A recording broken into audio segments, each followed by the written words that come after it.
One जमिनी म्हणजे आपण राहील त्याचं घर कायदा करतो, कशेल त्याची जमीन हा कायदा करतो आणि मग कायद्यानुसार एवढ्या वर्षापासून आमचा आदिवासी बांधव त्या ठिकाणी ज्याच्यात असतो त्या जमिनी, त्या वन जमिनी त्यांना त्यांच्या हक्कानुसार त्यांना देण्यात याव्या, त्या शासनाने त्यांच्या नाव उतार्यावरती लावून आणि त्यांना क्लिअर करून द्यावे. त्याच्यासाठी संपलेले अत्यंत रास्त आहे, त्या घेऊन आम्ही त्यांच्या पाठीशी खंबीरपणे उभे. आमचं म्हणणं एवढं आहे की 2006चा केंद्र सरकारचा कायदा इथं अंमलात आणावा एवढंच आहे. अंमलात आणायला कोणाला अडचण नाही ना.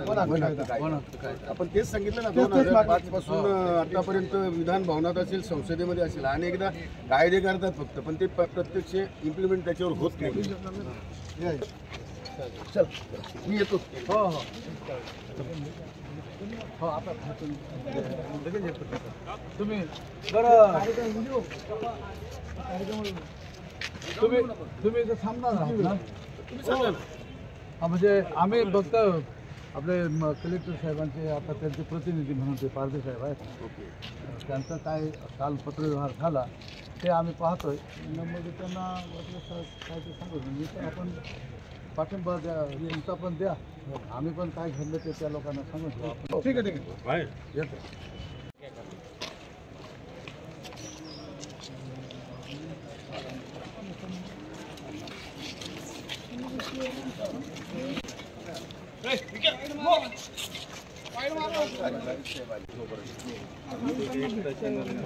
इकडे जा.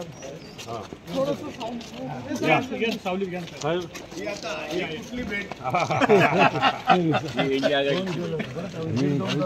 हो ना हो ना या मागे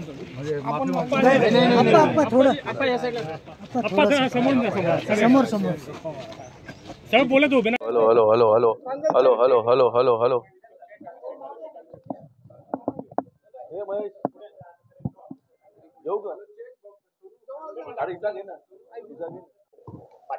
हे बघा, गेंड्याच्या कातडीचं शासन बसलेलं आहे. आपण पाहिलं असेल या ठिकाणी अनेक ठिकाणी गारपीट होते, अनेक ठिकाणी पावसाने थैमान घातले. अशा परिस्थितीमध्ये शेतकऱ्यांना मागे पाऊस पडला, त्याच्या अगोदर पाऊस पडला, त्यावेळेची सुद्धा भरपाई आतापर्यंत शासन देत नाही. शासन फक्त गप्पा मारते, मोठ्या मोठ्या आशा दाखवते आणि कुठेही शेतकऱ्याचा असेल किंवा कष्टकऱ्याचा असेल कुठेही नोकऱ्या देत नाहीये, कुठल्याही नोकऱ्या देण्यासाठी उपाययोजना करत नाहीये. आणि मग केवळ आदिवासी बांधवांनाच नाही तर सगळ्या संपूर्ण महाराष्ट्र राज्याची फसवणूक करण्याचं काम या ठिकाणी शासनाच्या माध्यमातून होतंय. मोठमोठे कामं मोठमोठे हे दाखवतात, हवा भरतात आणि केवळ गप्पा आणि गप्पा हे शासनाच्या माध्यमातून या ठिकाणी होतंय.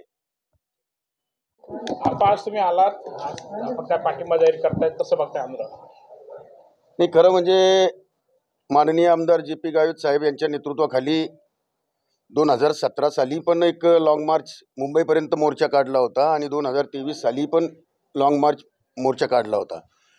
शासनाने एवढं लक्षात घेतलं पाहिजे की एवढ्या उन्हातानामध्ये ऊन वारा पाऊस या सगळ्यांना तक्रार देत हा सर्व आमच्या भागातला आदिवासी बांधव त्यावेळेला मुंबईच्या मंत्रालयापर्यंत धडका देतो आणि शासन नुसतं त्यांना आश्वासन देतं.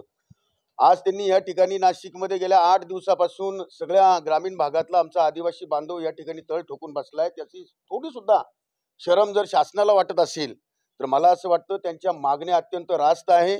मग त्यांच्या शेतकऱ्याच्या म्हणजे त्यांच्याकडे ज्या काही जमिनी आहेत त्या जमिनी त्या आदिवासींना देण्यासंदर्भातला प्रश्न असेल किंवा कांद्याच्या भावाचा प्रश्न असेल, आशा सेविका अंगणवाडी सेविका यांच्या नोकरीचा प्रश्न असेल, ज्या पेन्शन योजना 2005 पासून बंद केल्या त्याचा प्रश्न असेल, हे अनेक प्रश्न घेऊन या ठिकाणी हे सर्व आदिवासी बांधव गेल्या 8 दिवसापासून या ठिकाणी उन्हातानामध्ये बसलेले आहेत.